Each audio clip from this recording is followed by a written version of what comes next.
आली आली भाग्यलक्ष्मी. तुझ्या खोलीत जाऊन शांत शांत शांत शांत हो. संजय संजय खोलीत जाऊन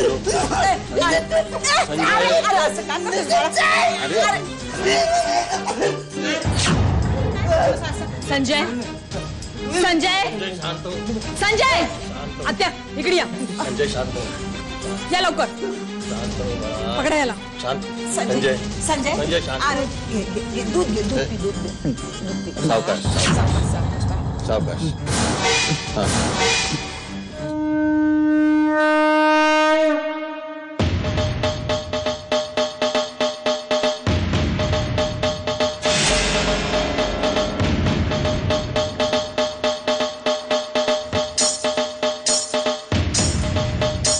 घाटावर चल.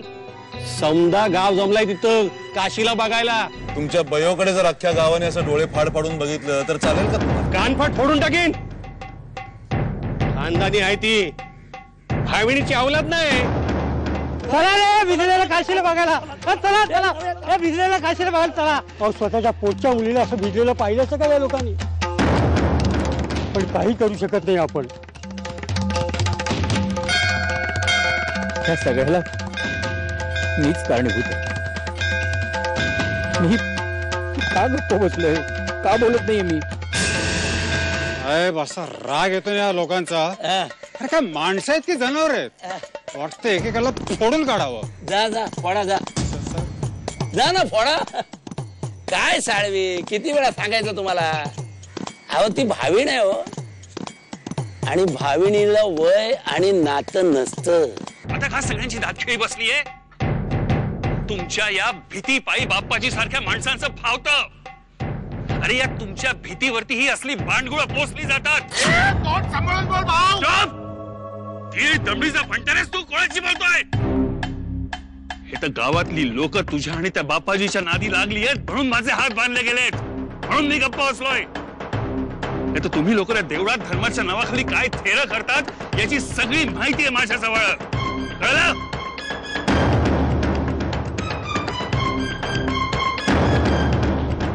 काय बघतोय?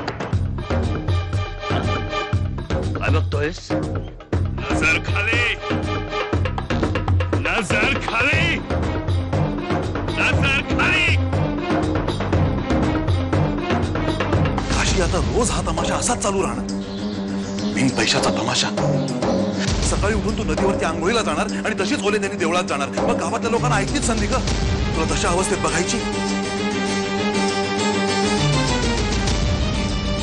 पौर्णिमेला तुझं त्या विरोबा नावाच्या दगडाच्या देवाशी लग्न झालं ना एकदा? मग काय ग, सगळं मोकाट राहणंच आहे लोकांना. तुझ्याशी कसंही वागावं, कसंही बोलावं, आयता परवानाच मिळणार आहे ना त्यांना. नाही काशी, त्यापूर्वी आपल्याला काहीतरी करायला पाहिजे. अगं निदान भाविनीची पोरगी म्हणून जगण्यापेक्षा मनाने जगता येईल तुला. मैं धनाजीरावांकडे जाणार, ते न्याय मागणार. माझ्या पोरीच्या आयुष्याचं मातेरा होऊ द्यायची नाही मी. पण जयश्रीबाई, तुम्ही माफी मागू नका गुरु. मला माहित आहे तुम्ही मी बाप्पाजीच्या भीतीपोटी गप्प राहिलाय, पण म्या गप्प बसणार नाही. मैं धनाजीरावांकडे जाणार.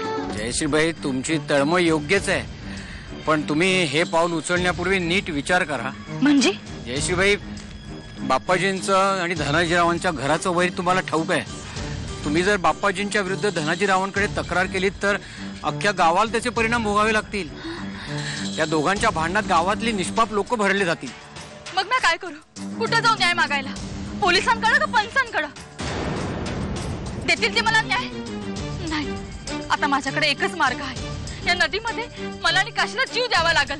पण जयश्रीबाई, माझं ऐकून तर काय ऐकून घ्यायचं नाही मला. तुमचं सगळ्याचं लय ऐकून घेतलं मी. आता मी कुणाचं बी ऐकणार नाही.